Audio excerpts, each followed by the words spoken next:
में बनता है उसका एक शेप और साइज रहेगा, और वो किस पे डिपेंड करता है कि वो कौन कौन से एलिमेंट से बना है और वो एलिमेंट की अरेंजमेंट कैसे रहती है। जैसे यहाँ पे अमाइनो एसिड से बना रहता है तो अमाइनो एसिड का सीक्वेंस और अमाइनो एसिड में बॉन्डिंग होने के बाद जो भी उसका शेप बनेगा उसके बेसिस पे 4 स्ट्रक्चरल कंफर्मेशन पता है। सबसे पहला प्राइमरी स्ट्रक्चर। प्राइमरी स्ट्रक्चर जो रहता है वो सिंपल स्ट्रक्चर रहेगा। ये किस पे डिपेंड करता है? On the constituent number and sequence of amino acid. ठीक है, फॉर एग्जाम्पल ये एक अमाइनो एसिड है, ये दूसरा, तीसरा, 4, 5, 6। अब यहाँ पे एक लीनियर चेन बने।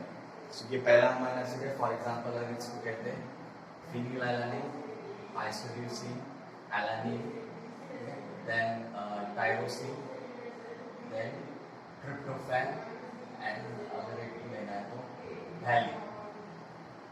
सो ये कुछ अमाइनो एसिड के सीक्वेंस होता है। अब ये प्राइमरी स्ट्रक्चर जो है, कोई भी प्रोटीन को अलग प्रोटीन क्यों बोलेंगे या हर प्रोटीन को अलग नाम क्यों दिया गया है?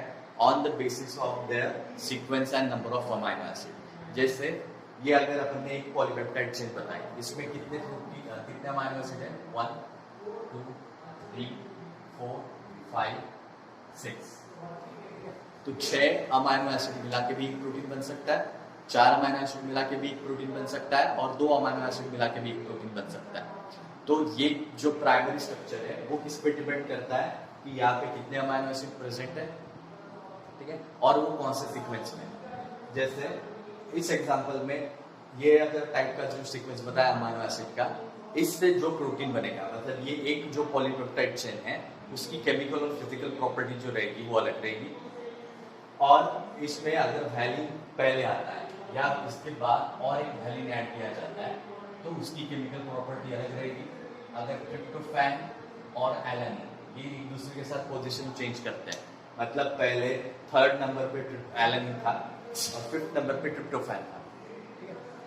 सो ये दोनों अगर एक दूसरे के साथ पोजीशन चेंज करते हैं तो ये अभी जो नया सीक्वेंस बनेगा, अमाइनो एसिड का नंबर उतना ही है, बट अमाइनो एसिड की पोजीशन चेंज होने की वजह से वहां पे अमाइनो एसिड की पोजीशन चेंज होने की वजह से वहां पे क्या होगा, उसकी प्रॉपर्टी चेंज होगी, ठीक है, उसकी प्रॉपर्टी चेंज होगी। तब उसको अपन दूसरा अमाइनो एसिड कहेंगे, असल दूसरा प्रोटीन कहेंगे, अमाइनो एसिड में दूसरा प्रोटीन कहेंगे। तो ये जो प्राइमरी स्ट्रक्चर है ये कैसा रहेगा? लीनियर, मतलब एक ही प्लेन में रहता है, इस तरीके से लीनियर रहेगा। या सिंपल अमाइनो एसिड से जो पॉलीपेप्टाइड चेन बनती है वो पॉलीपेप्टाइड चेन को अपन क्या कहेंगे? प्राइमरी स्ट्रक्चर ऑफ प्रोटीन, जो किसके ऊपर डिपेंड करता है? Constituent number and sequence of amino acid in a polypeptide chain. Then उसके बाद आता है सेकेंडरी स्ट्रक्चर, ठीक है। ये प्राइमरी के कंपैरिजन में ज्यादा स्टेबल रहता है।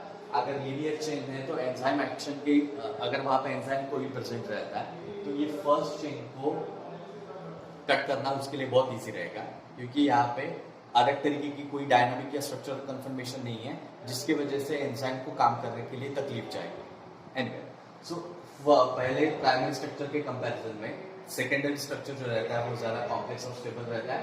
It is stable due to the arrangement forming a recurring structural pattern. एक स्ट्रक्चर का पैटर्न रहता है जो हमेशा रिपीट होता है, ठीक है। अब इसमें भी 2 तरीके के फोल्डिंग्स रहते हैं जिसको अपन फोल्डिंग या कॉइलिंग कहेंगे। सेकेंडरी स्ट्रक्चर में जैसे यहाँ पे ये एक सीक्वेंस बताया, ठीक है, ये एक चेन होगी पॉलीपेप्टाइड की। अगर ऐसी ही यही सीक्वेंस और इतने ही पॉलीपेप्टाइड की चेन फिर से रिपीट होती है तो वहां पे एक स्ट्रक्चरल पैटर्न बनेगा। उस टाइप का स्ट्रक्चरल पैटर्न सेकेंडरी स्ट्रक्चर में आता है। अब उसमें से एक इस सेकेंडरी स्ट्रक्चर में 2 पार्ट बताए, एक alpha helix which is a right handed helix,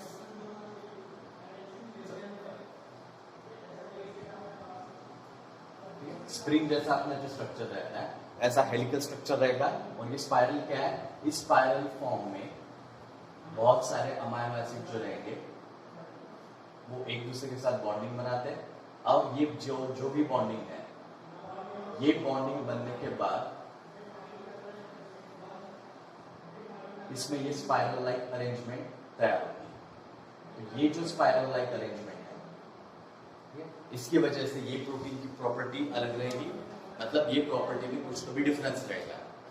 ये डिफरेंस रहने की वजह से क्यों? क्योंकि यहाँ पे सिमेट्री कैसी है, स्पाइरल जैसी सिमेट्री है, और हेलिक्स दिख रहा है इसलिए इसको हेलिक्स बोला है, और राइट हैंडेड हेलिक्स है इसलिए उसको अल्फा हेलिक्स कहते हैं। सो ये टाइप का हेलिकल स्ट्रक्चर जो है इसको क्या कहेंगे, alpha helix structure of protein.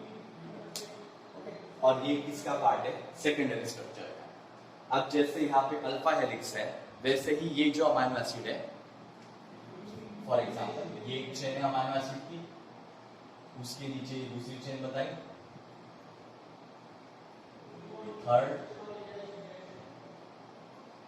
ये फोर्थ, ठीक। सो ये चारों के चारों चेन जो है वो पैरेलल में अरेंज्ड है, ठीक। ये चारों के चारों चेन जो है वो पैरेलल में अरेंज्ड है, एक के बाद एक के बाद एक ही प्लेन में है। अब बीटा प्लेटेड शीट में क्या होगा, ये पूरे अमाइनो एसिड जो है वो एक शीट फॉर्म में प्रेजेंट होता है, मतलब इन दोनों के बीच में इस तरीके से बॉन्डिंग होगी,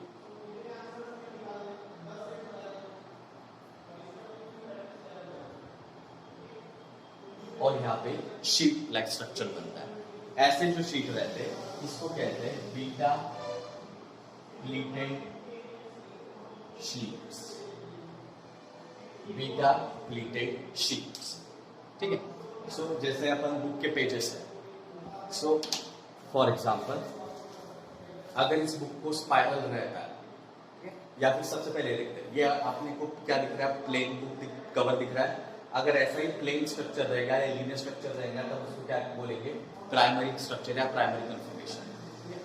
अगर स्पाइरल बाइंडिंग बता सबको, अगर ये बुक के एंड में ऐसे स्पाइरल बाइंडिंग होगी, वो जो स्पाइरल रहता है उस तरीके का भी प्रोटीन का कंफर्मेशन रहता है। जब वो स्पाइरल जैसा रहेगा तब उसको क्या कहेंगे, अल्फा हेलिक्स, ठीक है। अब यहाँ पे बहुत सारे प्रोटीन पैरेलली अरेंज्ड है और उसके बीच में बॉन्डिंग है, तो ये एक शीट बनेगी, ये दूसरी शीट, ये तीसरी शीट। तो ऐसे बहुत सारे शीट जो है वो एक दूसरे के साथ ज्वाइन होने के बाद ऐसा शीट जैसा कंफर्मेशन बनाते हैं, तब उस स्ट्रक्चर को कहते हैं बीटा प्लीटेड शीट, तब उस स्ट्रक्चर को कहते हैं बीटा प्लीटेड शीट। ओके, सो ये अल्फा और बीटा शीट, अल्फा हेलिक्स और बीटा प्लीटेड शीट किसका पार्ट है, सेकेंडरी स्ट्रक्चर का। उसके बाद आता है टर्शियरी स्ट्रक्चर, जहां पे इन दोनों कंफर्मेशन से भी ज्यादा क्या रहेंगे, प्रेजेंट रहेंगी कॉम्प्लेक्सिटी। कैसे, the coiling and folding of polypeptide chain forms 3D structure. So ये और इससे भी ज्यादा कॉइलिंग और ये रहेगा, इससे भी ज्यादा कॉइलिंग और इससे भी ज्यादा फोल्डिंग प्रेजेंट रहता है।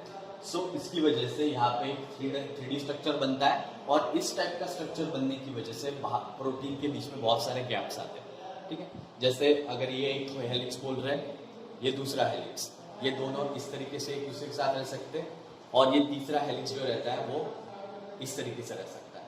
सो ये तीन अलग अलग डायमेंशन या तीन अलग अलग एंगल से बाहर आ रहे हैं, बट ये तीनों एक साथ बॉन्डेड है, इसके लिए ये किसका पार्ट हुआ, एक ही प्रोटीन का पार्ट हुआ। सो एक ही प्रोटीन का पार्ट है, और ये तीनों अलग हेलिक्स जो है वो अलग अलग एंगल से अटैच है, ठीक है। तो ये जो है वो थर्ड 3D स्ट्रक्चर बनाएगा।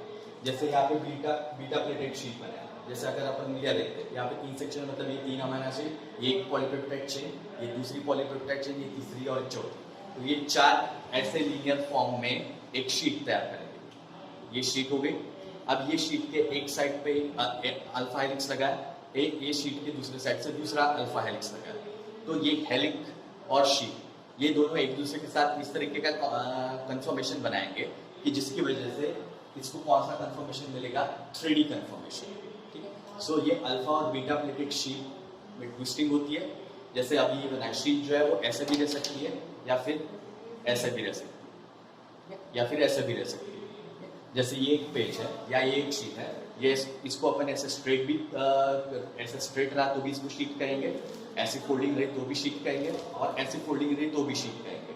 सो ये फोल्डिंग कौन से डायरेक्शन में इंक्लाइन हो रही है और कौन से एंगल से कौन सा अल्फा हेलिक्स अटैच्ड है, इसके बेसिस पे डिपेंड करेगा कि इसका 3D स्ट्रक्चर क्या रहता है, ठीक है। मोस्ट ऑफ द प्रोटीन जो रहते हैं उसमें secondary, most of the stable protein have secondary and tertiary confirmation.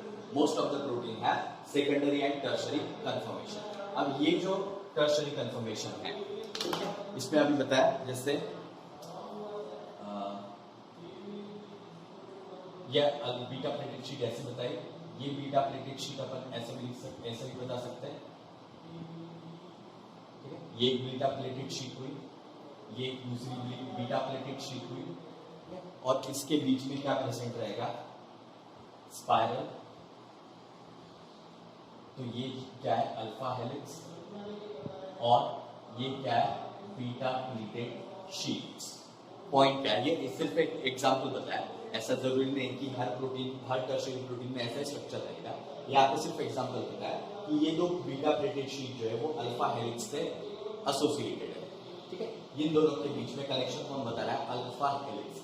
ऐसे ही बहुत अलग अलग टाइप के परम्यूटेशन और कॉम्बिनेशन बनेंगे, जिसके थ्रू कौन सा स्ट्रक्चर बनेगा, 3D स्ट्रक्चर, ठीक है, और टर्शियरी स्ट्रक्चर। अब पॉसिबिलिटी है कि समझो ये शीट है, पूरी की पूरी शीट है, अगर ये शीट इस तरीके से कॉइल रहती है और इसमें ये एक अल्फा हेलिक्स यहाँ पे अटैच है और एक दूसरा हेलिक्स यहाँ पे अटैच है, तो ये शीट जो है ऐसी फोल्ड हो गई, यहाँ पे दो एंड पे अल्फा हेलिक्स है और इसके बीच में एक गैप है। तो ये जो क्या है, इसको क्या कहेंगे, प्रोटीन क्लेफ। जो क्या बताएंगे इसके बारे में, ये क्लेफ या फिर उसको क्या कहेंगे, गैप। फोल्डिंग में फॉर्म कैविटी इन प्रोटीन, और इसको और दूसरा वर्ड क्या कहेंगे, क्लेफ और गैप। तो 3D स्ट्रक्चर की वजह से, मतलब ये ट्विस्टिंग और कॉइलिंग जो होता है, ये ट्विस्टिंग और कॉइलिंग होने की वजह से वहां पे प्रोटीन स्ट्रक्चर में गैप या कैविटी भी तैयार होती है। ये हुआ टर्शियरी स्ट्रक्चर, और ये टर्शियरी स्ट्रक्चर रिस्पॉन्सिबल रहता है for determination of shape of molecule, ठीक है। मॉलिक्यूल का जो भी शेप है वो कौन डिटरमाइन करेगा, टर्शियरी स्ट्रक्चर। मतलब अभी जैसे एक एग्जांपल बताया कि शीट ऐसे भी रह सकती है और ऐसे भी रह सकती है, सो इसके वजह से टर्शियरी स्ट्रक्चर में जो भी टाइप का स्पाइरलिंग और कॉइलिंग हो रहा है, जो भी कॉइलिंग और स्पाइरलिंग और फोल्डिंग हो रहा है, उसके बेसिस पे डिपेंड होगा कि वो मॉलिक्यूल या वो प्रोटीन का शेप क्या रहेगा। देन उसके बाद आता है last, quaternary structure. Quaternary structure is association between two और मोर पॉलीपेप्टाइड चेन। अब ये जो भी क्वाटरनरी स्ट्रक्चर है, ये दो और दो से ज्यादा पॉलीपेप्टाइड चेन के बीच में अगर बॉन्डिंग रहेगी तब क्वाटरनरी स्ट्रक्चर बनता है, और इसके बीच में ये जो भी चेन रहेंगी, जैसे ये एक सेक्शन हुआ, या इसको अपन एक पॉलीपेप्टाइड चेन कह रहे हैं, तो इसी के जैसी दूसरी पॉलीपेप्टाइड चेन भी रहेगी, इसी के जैसी दूसरी पॉलीपेप्टाइड चेन भी रहेगी। सो ये पहला सब यूनिट हुआ, ये दूसरा सब यूनिट हुआ।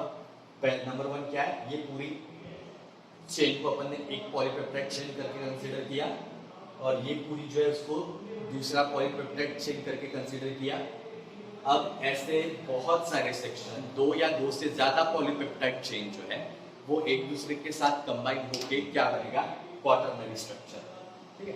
अब जैसे ये एक पॉलीपेप्टाइड चेन और दूसरी पॉलीपेप्टाइड चेन, तो यहाँ पे बहुत सारे अमीनो एसिड है, और एटम है, मतलब जो एटम जो है वो एक दूसरे की तरफ कुछ ना कुछ फोर्स ऑफ अट्रैक्शन एमिट करेंगे। सो ये जो फोर्स ऑफ अट्रैक्शन है, ये आगे चल के इन दोनों के बीच में क्या बनाएगा, बॉन्डिंग। ये दोनों के बीच में क्या बनाएगा, बॉन्डिंग, ठीक है। अब ये जो वीक बॉन्डिंग रहता है, उसमें से एक एग्जांपल है हाइड्रोजन बॉन्ड और दूसरा इलेक्ट्रोस्टैटिक बॉन्ड, ठीक है। सो इलेक्ट्रोस्टैटिक बॉन्ड और हाइड्रोजन बॉन्ड, ये दोनों जो है ये क्वाटरनरी स्ट्रक्चर को स्टेबिलाइज करते हैं। जैसे इसका एक एग्जांपल है क्वाटरनरी स्ट्रक्चर का, हीमोग्लोबिन प्रोटीन। सो हीमोग्लोबिन जो है उसमें 4 चेन रहती है या 4 पॉलीपेप्टाइड पार्ट रहेंगे, उससे 4 अलग अलग सब यूनिट बनते हैं, तो ये चारों सब यूनिट एक दूसरे के साथ ज्वाइन होते हैं। सो ये जो भी स्ट्रक्चर बनेगा 4 पॉलीपेप्टाइड ज्वाइन होने के बाद, उसको अपन क्या कहेंगे, क्वाटरनरी स्ट्रक्चर। सो यहाँ पे इधर एग्जांपल में 2 बताया, ठीक है। ऐसे ही कौन से भी डायरेक्शन या कौन से भी कॉम्बिनेशन से इस तरीके के बहुत सारे सब यूनिट एक दूसरे के साथ अटैच होने के बाद क्वाटरनरी स्ट्रक्चर बनता है, ठीक है। तो ये बात हमें याद रखना कि ये चारों में डिफरेंस क्या है। ये सिर्फ लीनियर स्ट्रक्चर है, प्राइमरी यानी simple linear structure. Secondary structure में ये sheet like and spiral, alpha helix and beta pleated sheet ये रहता है। और यहाँ पे ये जो पैटर्न रहेगा ये कैसा रहेगा, रिपीटेड। जैसे यहाँ से लेके यहाँ तक एक यू शेप स्पैन हुआ, यहाँ से फिर से दूसरा, यहाँ से फिर से तीसरा, मतलब ये जो भी पैटर्न है थोड़ी थोड़ी देर के बाद रिकरिंग है, इसलिए यहाँ पे क्या लिखा, forming a recurring structural pattern. So इधर से लेके इधर तक ये एक हेलिक्स हुआ, वैसे ही दूसरा, तीसरा, थर्ड, सो एक के बाद एक हेलिक्स जो है वो रिपीट होते जाते हैं। ओके, सो ये है सेकेंडरी स्ट्रक्चर। टर्शरी में 3D रहेगा, इन दोनों के बीच का एंगल या जो भी कॉम्बिनेशन है, ठीक है, वो कॉम्बिनेशन उसमें कैविटी तैयार करता है और उसको एक 3D कंफर्मेशन देता है। और क्वाटरनरी में एक से ज्यादा पॉलीपेप्टाइड चेन जो है वो अटैच होने के बाद एक बड़ा स्ट्रक्चर बनाएंगे। ये हुआ स्ट्रक्चरल कंफर्मेशन ऑफ प्रोटीन, ठीक है। इसमें कुछ पूछना है यामध्ये काय विचारायचं आहे तो आपण नाही समज। कॅटलिस्ट कशाला म्हणते माहित आहे का?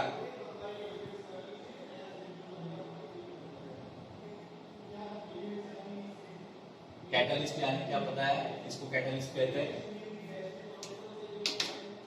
हुआ है 10 तक। कैटलिस्ट किसको कहेंगे पता है किसी को?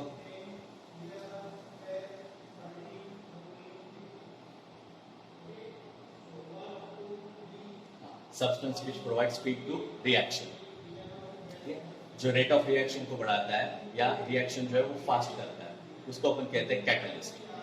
अब इसमें से ऐसे कैटलिस्ट जो एक लिविंग ऑर्गेनिज्म के अंदर बनते हैं, ठीक है, ऐसा कोई भी कैटलिस्ट जो रिएक्शन की स्पीड बढ़ाता है, और ऐसा कैटलिस्ट जो लिविंग सेल के अंदर बनता है उसको कहते हैं बायो कैटलिस्ट।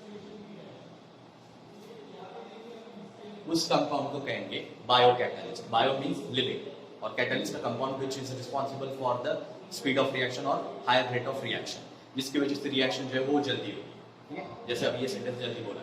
सो ये जो भी बायो कैटलिस्ट है इसका काम लिविंग एंड सेल के अंदर क्यों रहेगा? क्योंकि हमारे सेल के अंदर बहुत सारे हजारों और hundreds and thousands of chemical reaction occurs inside our cell, ठीक है। एक सेल के अंदर मेटाबॉलिज्म के थ्रू बहुत ज्यादा रिएक्शन होती है और ये सभी रिएक्शन की कंडीशन सेम नहीं रहती, ठीक है। जैसे आयरन से जब स्टील बनाते हैं वो भी एक केमिकल रिएक्शन है, लाइटनिंग एंड थंडर भी एक केमिकल रिएक्शन है, वाटर मॉलिक्यूल का बनना भी एक केमिकल रिएक्शन है, और वाटर और कार्बन डाइऑक्साइड कंबाइन होने के बाद जो ग्लूकोज बनता है वो भी एक केमिकल रिएक्शन है। बट इन सभी केमिकल रिएक्शन में कंडीशन सेम रहती है क्या? नहीं। हर रिएक्शन की जो भी मीडियम रहेगा या हर रिएक्शन के लिए जो भी कंडीशन रहेगी वो अलग अलग रहेगी, और उस रिएक्शन के हिसाब से अपने को उस रिएक्शन के हिसाब से प्रोडक्ट और रिएक्शन और प्रोडक्ट में जो भी कन्वर्शन हो रहा है उसका टाइम डिपेंड करता है, ठीक है। रॉ मटेरियल से लेके उसका कन्वर्शन प्रोडक्ट करने के लिए कुछ टाइम लगता है, और ये टाइम हर रिएक्शन के लिए अलग अलग रहेगा, ठीक है। अब बायो कैटलिस्ट या एंजाइम की जरूरत क्यों है? क्योंकि ये जितने भी रिएक्शन हो रही है, ठीक है, ये एक ही टाइम पे बॉडी के अलग अलग सेल में होती है, ठीक है। जब हम खाना खा रहे होते तो बाकी के बॉडी ऑर्गन काम करना बंद कर देते हैं क्या? जब हम खाना खाते हैं तो बाकी के जो भी बॉडी के ऑर्गन है वो अपना काम करना बंद कर देते हैं क्या? नहीं, सर्कुलेशन हार्ट बीट होता रहेगा, हम खाना खाते रहते हैं, साथ में सांस भी लेते रहते हैं और साथ में कुछ ना कुछ देखते भी रहते हैं, ठीक है। और गर्मी हो गई तो स्वेटिंग भी होगा। तो ये सब चीजें एक ही टाइम पे कैरी आउट होती है। तो इतने एफिशिएंटली क्यों कैरी आउट होती है? क्योंकि हर रिएक्शन में एंजाइम लगता है। अगर एंजाइम नहीं रहता तो इस रिएक्शन को होने में बहुत ज्यादा टाइम लगेगा। जैसे आयरन का मेल्टिंग पॉइंट क्या रहता है पता है? आयरन का या स्टील का मेल्टिंग पॉइंट क्या रहता है पता है क्या? Approximate value 1000 degree Celsius 2000। हाँ, ओके। सो अगर इस तरीके की अपनी चेन रिएक्शन अपने बॉडी में करनी हो तो वो पॉसिबल रहेगी क्या? ओके, पहले तो लोहा नहीं बनता अपनी बॉडी में, अपन को डायरेक्ट से लेना पड़ता है।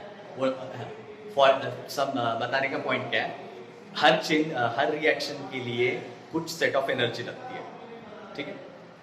जैसे 1000 डिग्री पर जब तक आयरन मेल्ट होता है 1000 डिग्री सेल्सियस पे, उसके बाद आगे के जो भी कंपाउंड्स में अपने को ऐड करने हैं वो आगे चल के ऐड करेंगे और उससे स्टील बनेगा। तो अपनी बॉडी में जब हम सांस ले रहे हैं तो गैस एक्सचेंज हो रहा है, ऑक्सीडेशन रिएक्शन हो रही है, ये सभी रिएक्शन में एक पर्टिकुलर सेट ऑफ कंडीशंस लगती है, ठीक है। अब हमारी बॉडी में इतना ज्यादा टेम्परेचर हम नहीं बढ़ा सकते, ठीक है। अब ह्यूमंस का एवरेज बॉडी टेम्परेचर कितना रहता है पता है? ह्यूमंस में एवरेज बॉडी टेम्परेचर कितना रहता है पता है क्या?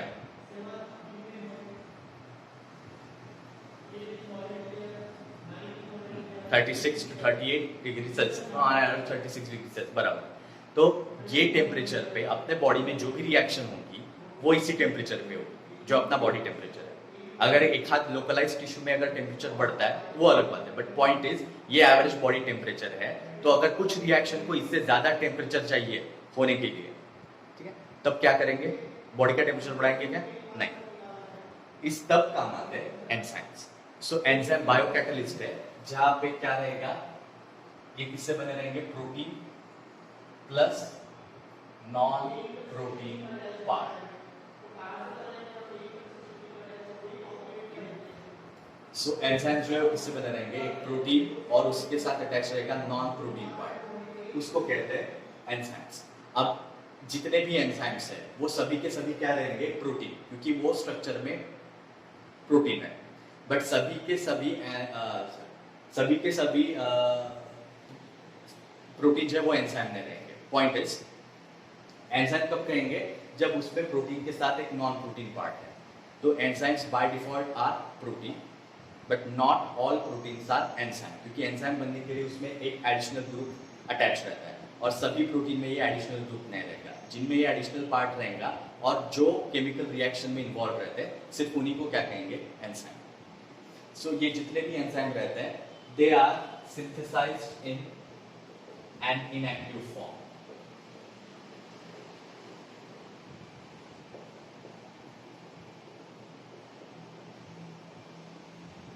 हर एंजाइम जो रहता है वो सबसे पहले इनएक्टिव फॉर्म में बनाया जाता है। ठीक है, जैसे हम सुबह उठते हैं, उठने के बाद ही जल्दी से काम करने लग जाते हैं क्या? नहीं, थोड़ी देर बाद करेंगे। सो जब भी कोई प्रोटीन बनता है तो वो पहले इनएक्टिव फॉर्म में रहता है, तब उसको कहते हैं प्रो एंजाइम। जब कोई भी प्रोटीन जिस भी प्रोटीन से ये एंजाइम बनेगा, जब वो एंजाइम बनता है तब उसको कहते हैं प्रो एंजाइम। ठीक है, जो अभी इनएक्टिव फॉर्म है, प्रो यानी प्रिमिटिव फॉर्म। सो ये जो प्रो एंजाइम है और उसको दूसरा नाम रहता है ज़ाइमोजेन, प्रो एंजाइम और ज़ाइमोजेन। अब ये जो इनएक्टिव फॉर्म है एंजाइम का, उसको एक्टिव फॉर्म में लाना पड़ता है और उसके एक्टिवेशन के लिए क्या लगेगा? कोई भी एंजाइम के एक्टिवेशन के लिए 2 से 4 फैक्टर लगते हैं। For example pH. ठीक है, कुछ एंजाइम जो रहते हैं वो सिर्फ एसिडिक पीएच पे एक्टिव रहेंगे, कुछ एंजाइम सिर्फ बेसिक पीएच पे एक्टिव रहते हैं और कुछ एंजाइम न्यूट्रल पीएच पे एक्टिव रहते हैं। ठीक है, इसके अलावा टेम्परेचर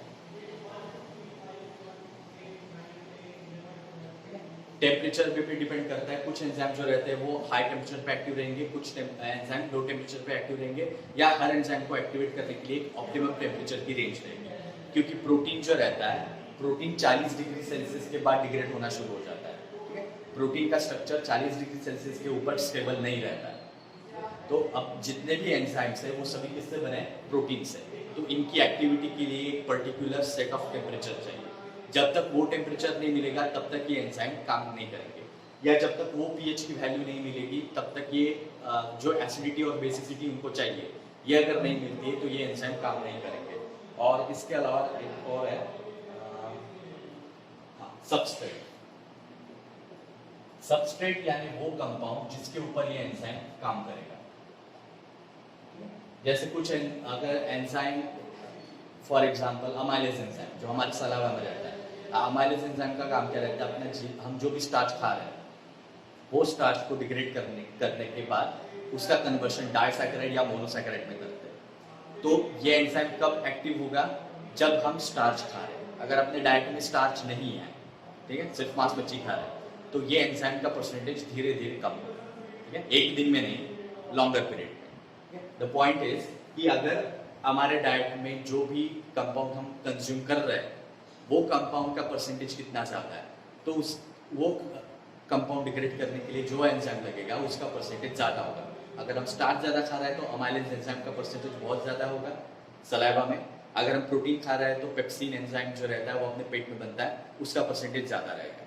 सो सबस्ट्रेट मतलब जो कंपाउंड डिग्रेड करने वाला है या एंजाइम जिसके ऊपर एक्ट होगा, टेम्परेचर और पीएच, ये तीनों में से या इसके अलावा भी और कुछ फैक्टर रहते हैं जो ये प्रो एंजाइम को एक्टिव एंजाइम में कन्वर्ट करते हैं, ठीक है, जो ये प्रो एंजाइम को एक्टिव एंजाइम में कन्वर्ट करते हैं।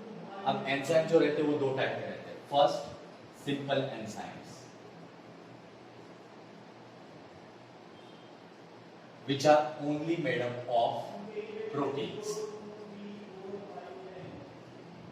इसमें कोई एडिशनल ग्रुप नहीं रहता, ठीक है, यहाँ पे जो बताया इसमें कोई एडिशनल ग्रुप नहीं रहता, सिर्फ यहाँ पे इन दोनों तीनों में से कोई एक कंडीशन ये प्रोटीन पार्ट को एज अ एंजाइम एक्ट करने के लिए ट्रिगर करती है, ठीक है। सो ऐसे जो एंजाइम्स रहते हैं इनको कहते हैं सिंपल एंजाइम्स। अब ये सिंपल एंजाइम जो रहते हैं वो नेचर में स्पेशली एनिमल्स के केस में इन जनरल सिंपल एंजाइम जो रहते हैं वो बहुत कम रहते हैं, ठीक है। मोस्ट ऑफ द एंजाइम जो लिविंग ऑर्गेनिज्म में काम करते हैं वो कैसे रहेंगे, कॉम्प्लेक्स एंजाइम या कंपाउंड एंजाइम। और सिंपल एंजाइम जो है जो सिर्फ प्रोटीन से बनते हैं उसका एक एग्जांपल है उसका पेप्सिन एंड ट्रिप्सिन।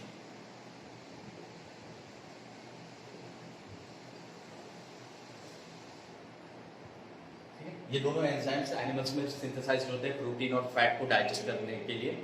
सो ये जो एंजाइम्स है इनमें नॉन प्रोटीन एडिशनल पार्ट नहीं रहता, इनमें क्या रहेगा, सिर्फ प्रोटीन का पार्ट रहेगा and they act as enzyme. ऐसे कंपाउंड को, ऐसे एंजाइम्स को कहेंगे simple enzyme. And second, compound enzyme और कॉन्जुगेट एंजाइम।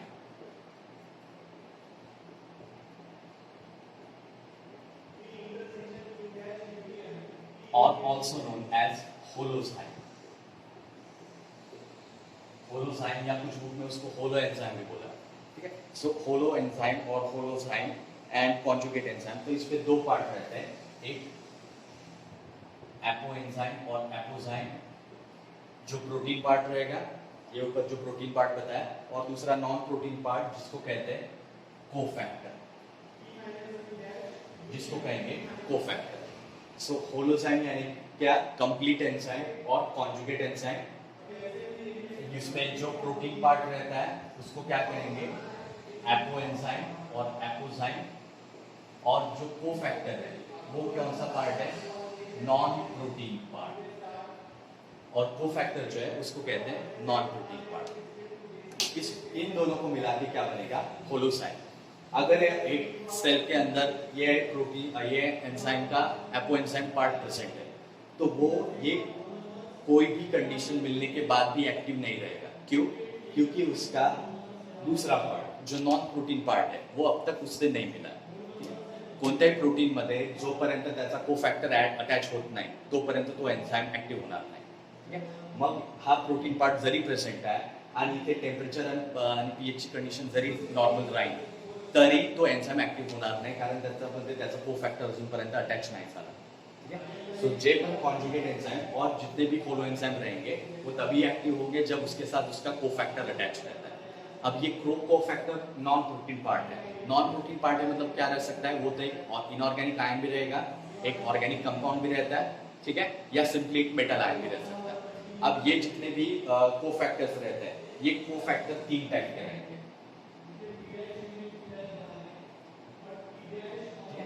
ये जितने भी कोफैक्टर है वो 3 टाइप के रहेंगे। उसमें से सबसे पहला इनऑर्गेनिक आयंस।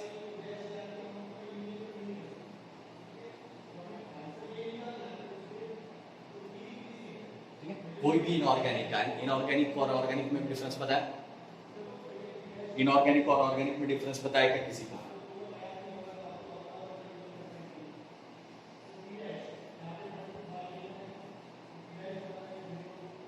हाँ आया नहीं,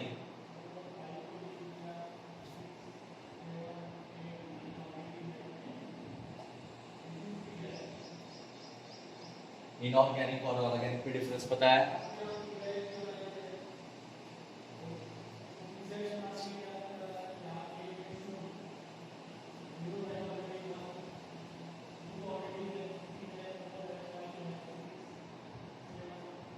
सो इनऑर्गेनिक जो बताया, इनऑर्गेनिक कंपाउंड फॉर्म में भी रह सकता है और आयनिक फॉर्म में रह सकता है। बायोलॉजी की डेफिनेशन में या एनवायरमेंटल के हिसाब से इनऑर्गेनिक कंपाउंड वो जो कभी भी अपने लाइफ साइकिल में लिविंग सिस्टम के अंदर नहीं जाते, और ऑर्गेनिक कंपाउंड वो जो अपने लाइफ साइकिल में एक लिविंग ऑर्गेनिज्म के थ्रू जाते हैं।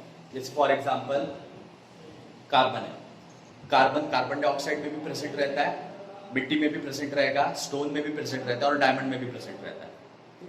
अब इसमें से उसमें से सिर्फ कार्बन डाइऑक्साइड जो है वो प्लांट यूटिलाइज करके उसका कन्वर्शन किसमें करेंगे, फोटोसिंथेसिस से ऑर्गेनिक ग्लूकोज में करेंगे। वो ग्लूकोज झाड़ हम खाते हैं तो ग्लूकोज हमारी बॉडी में जाएगा और हम एक्सक्रीट करते हैं तो ये जितना भी ग्लूकोज है वो फाइनली सॉइल में जाता है। सो ये जो कार्बन जो पहले कार्बन डाइऑक्साइड के फॉर्म में था, अगर वो सिर्फ एनवायरमेंट में रहता, कभी भी एक लिविंग ऑर्गेनिज्म में एंटर नहीं करता, तब उसको क्या बोलते थे अपन, इनऑर्गेनिक कंपाउंड। ये बायोलॉजी के हिसाब से है, ठीक है, केमिस्ट्री के हिसाब से अलग है डेफिनेशन दोनों की। ओके, और जब यही कार्बन डाइऑक्साइड कभी भी एक लिविंग ऑर्गेनिज्म के थ्रू नहीं जाएगा, उसको अपन इनऑर्गेनिक कंपाउंड कहेंगे। सो कार्बन डाइऑक्साइड पहले प्लांट में गया, उसके बाद एनिमल में गया, उसके बाद वो फिर से सॉइल का पार्ट बनता है। सो जो एनवायरमेंट में हो रहा है, मतलब ये लिविंग ऑर्गेनिज्म के बाहर जिसका मेटाबॉलिज्म होगा, उन सभी को क्या कहेंगे, इनऑर्गेनिक, ठीक है। और जिन सब का मेटाबॉलिज्म या जिन सब के लाइफ साइकिल में वो कम से कम एक बार भी अगर लिविंग सिस्टम के थ्रू जाते हैं, वो सभी क्या होंगे, ऑर्गेनिक कंपाउंड, ठीक है। मेटल आयन को डिग्रेड नहीं किया जा सकता, लेकिन ऑर्गेनिक कंपाउंड को डिग्रेड किया जा सकता है, बराबर। सो प्रोस्थेटिक ग्रुप जो है वो क्या रहेगा, ऑर्गेनिक कंपाउंड। मतलब ये कोफैक्टर, ये तीनों नाम याद रखना, इनऑर्गेनिक आयन, प्रोस्थेटिक ग्रुप और थर्ड है कोएंजाइम्स। क्योंकि बुक में ये जितनी भी डेफिनेशन बताई, जैसे बुक में कुछ मोस्ट ऑफ द बुक में ये डिस्टिंक्शन नहीं बताया, वहां पे डायरेक्टली वर्ड, कभी वर्ड यहाँ पे कोफैक्टर यूज करेंगे, कभी यहाँ पे वर्ड प्रोस्थेटिक ग्रुप यूज करेंगे, कभी इनऑर्गेनिक आयन यूज करेंगे और कभी कोएंजाइम यूज करेंगे। बट इन तीनों में फर्क है, ये तीनों के तीनों टेक्निकली किसका पार्ट है, कोफैक्टर। कोफैक्टर यानी कोई भी चीज जो एंजाइम में प्रोटीन के अलावा बनी रहेगी, ठीक है। कोफैक्टर यानी कोई भी चीज जो एंजाइम में प्रोटीन के अलावा बनी रहेगी। और ये जो कोफैक्टर या नॉन प्रोटीन पार्ट है, उसमें इनऑर्गेनिक आयन भी रह सकते हैं। अगर यहाँ पे ऑर्गेनिक कंपाउंड रहता है, तब उस ऑर्गेनिक कंपाउंड को क्या कहेंगे, prosthetic group. Means an enzyme has a cofactor in a form of prosthetic group. उसका एक एग्जांपल है बायोटीन, ये एक बायोलॉजिकल कंपाउंड है। दूसरा हीम एंड फ्लेविन। हीम जो हीमोग्लोबिन में प्रेजेंट रहता है, हीमोग्लोबिन प्रोटीन पार्ट अलग, उसके बाद हाइड्रोकार्बन की चेन रहती है, उस हाइड्रोकार्बन के चेन के बीच में वहां पे आयरन मॉलिक्यूल प्रेजेंट रहेगा। तो ये हाइड्रोकार्बन चेन और बीच का आयरन, ये दोनों मिला के क्या बनेगा, हीम, ठीक है। ये मिला के क्या बनेगा, हीम। सो हीम ग्रुप जो है वो सिर्फ हाइड्रोकार्बन चेन है, these are not technically protein, ठीक है। इसलिए उसको किसके क्या कहेंगे, कोफैक्टर। फ्लेविन जो प्लांट्स में जनरली बनता है, जितने भी फ्लेवो प्रोटीन्स रहते हैं, ठीक है, जैसे टैनिन, चाय और कॉफी में जो प्रेजेंट रहता है, वो सारे कंपाउंड किसका पार्ट है, फ्लेविन का। सो एंजाइम में ये नॉन प्रोटीन पार्ट जो है वो क्या रहेगा, ऑर्गेनिक कंपाउंड, ठीक है। अपनी मीटिंग खत्म हो रही है, ये बंद करते हैं। फर्क क्या है, टेक्निकली कोएंजाइम और प्रोस्थेटिक ग्रुप दोनों के दोनों ऑर्गेनिक कंपाउंड रहेंगे, मतलब एक लिविंग सेल के अंदर बनते हैं। एंड नॉन प्रोटीन पार्ट जो अमीनो एसिड से नहीं बनेगा, सिर्फ हाइड्रोकार्बन चेन की वजह से बनेगा। बट ये दोनों में फर्क क्या रहता है, कोएंजाइम जो रहते हैं वो कैसे रहेंगे, स्टेबल। ये चीज हमेशा याद रखना, ठीक है। कोएंजाइम्स आर हीट स्टेबल, ठीक है, जिसको थर्मोस्टेबल भी कहते हैं। Thermo means heat. And prosthetic group जो है वो क्या रहेंगे, हीट थर्मोलेबाइल,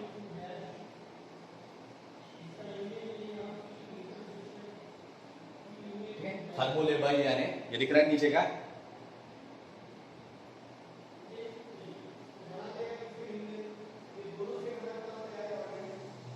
थर्मोलेबाइल और हीट अनस्टेबल।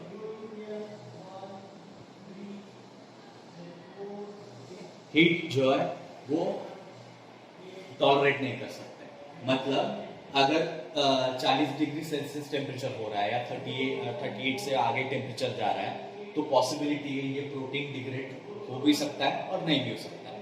वो डिपेंड करता है कि टेम्परेचर कितना बढ़ा है, ठीक है। फॉर एग्जांपल अगर हाइपोथेटिकल एग्जांपल देखते हैं कि एक प्रोटीन है या एक एंजाइम है जिसका प्रोटीन पार्ट 40 डिग्री सेल्सियस में भी स्टेबल है, बट उसी टेम्परेचर पे उसका प्रोस्थेटिक ग्रुप बायोटीन, हेम या फ्लेविन, ये नाम ये जो प्रोस्थेटिक ग्रुप है ये इस टेम्परेचर पे स्टेबल नहीं है, बट अगर यही टेम्परेचर में अगर कोएंजाइम प्रेजेंट रहता है तो उनके स्ट्रक्चर को कुछ नहीं होगा, ठीक है, तो उनके स्ट्रक्चर को कुछ नहीं होगा। क्यों? क्योंकि कोएंजाइम्स आर ऑर्गेनिक, टेक्निकली दोनों ऑर्गेनिक है, बट प्रोस्थेटिक ग्रुप जो है वो हीट अनस्टेबल या थर्मोलेबाइल रहता है, मतलब ज्यादा हीट सहन नहीं कर सकते। हीट स्टेबल या थर्मोस्टेबल जो रहते हैं वो ज्यादा हीट में भी वैसे के वैसे रहेंगे, उनका स्ट्रक्चर डिस्ट्रॉय नहीं होगा। सो ये जो उसके एग्जाम्पल है NAD, निकोटिनामाइड, एडेनाइन डाइन्यूक्लियोटाइड। ये क्या है वो आपको आगे बहुत बार मतलब सुनने को मिलेगा। शॉर्ट में इसको कहते हैं NAD पॉजिटिव, ठीक है। These acts as a coenzyme. और दूसरा एग्जांपल है कोएंजाइम A, उसको शॉर्ट में लिखते हैं CoA। सो ये जो दोनों कंपाउंड है ये 40 डिग्री सेल्सियस के बाद भी स्टेबल रहेंगे।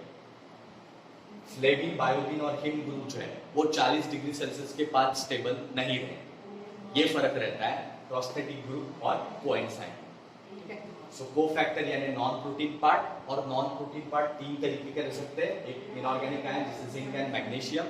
जब तक ये जिंक और मैग्नीशियम अटैच नहीं होगा तब तक वो फंक्शनल नहीं बनेगा।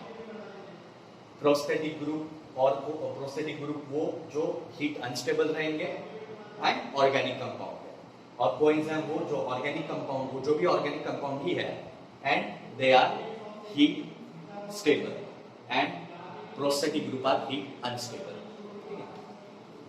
इसमें कुछ पूछना है या कोई चीज जो समझ में नहीं आई?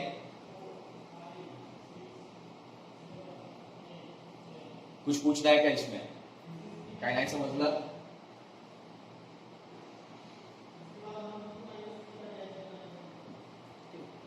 अब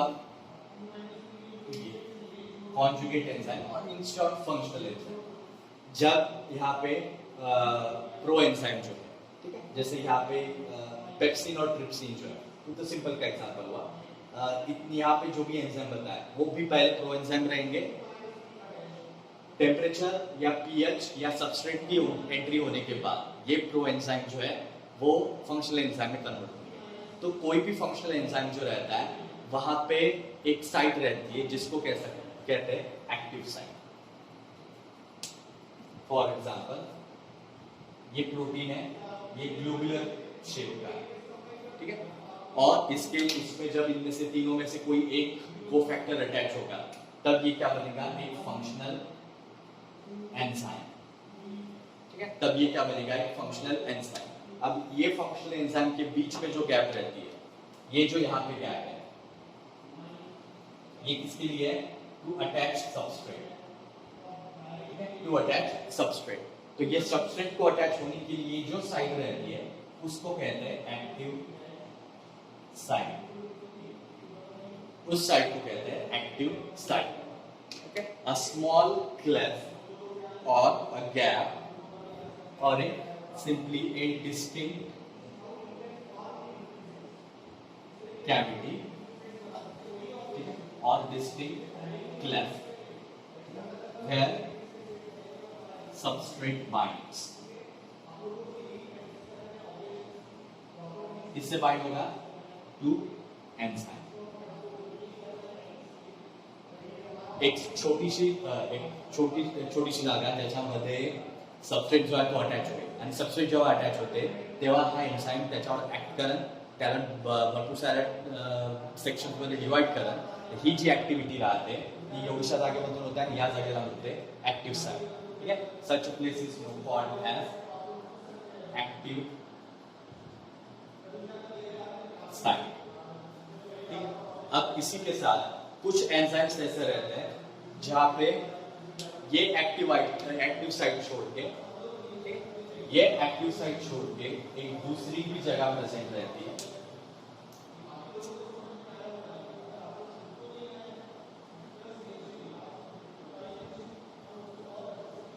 which is responsible for the activity of enzyme, which is responsible for the activity of enzyme।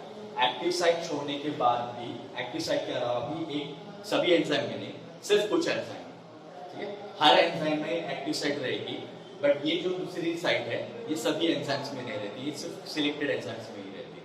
सो ये जो साइट रहती है apart from active site which helps in regulation or which helps in a activity of that particular enzyme is called regulatory site.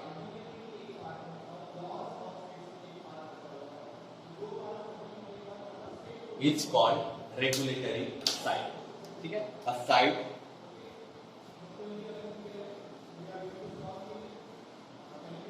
apart from active site. ठीक है, और इसका काम क्या है? To help in regulation. ठीक है, एंजाइम का जो रेगुलेशन है वो रेगुलेशन करने के लिए रिस्पॉन्सिबल रहती है। ऐसे साइट को कहेंगे रेगुलेटरी साइट। और एक दूसरा नाम है इसको, और ऑल्सो नोन एज या एके allosteric site, also called allosteric site. और ऐसे एंजाइम जिसमें ये एलोस्टेरिक साइट प्रेजेंट रहती है उसको कहेंगे एलोस्टेरिक एंजाइम। ठीक है, ऐसे एंजाइम्स जिनमें एक्टिव साइट के अलावा एलोस्टेरिक साइट या रेगुलेटरी साइट प्रेजेंट रहती है उनको कहते हैं एलोस्टेरिक एंजाइम। सभी के सभी एंजाइम एलोस्टेरिक नहीं रहते। ठीक है, जिनमें ये साइट प्रेजेंट रहेंगी सिर्फ वही एंजाइम एलोस्टेरिक रहते हैं। सो ये एलोस्टेरिक साइट की जरूरत क्यों है? For the activity. जैसे दिन भर में हम बहुत सारी चीजें खाते हैं और हर किस में अलग अलग कंपोजिशन रहता है बायोमोलिक्यूल का। सो कौन से एंजाइम की जरूरत कब है और सेल के हिसाब से कौन सी एक्टिविटी या कौन सा डाइजेशन कहाँ पे रुकना चाहिए, इसके ऊपर अपनी बॉडी या अपनी डाइजेस्टिव सिस्टम कंट्रोल रखेगी। तो ये कंट्रोल में हेल्प करेगा एलोस्टेरिक साइट। ठीक है,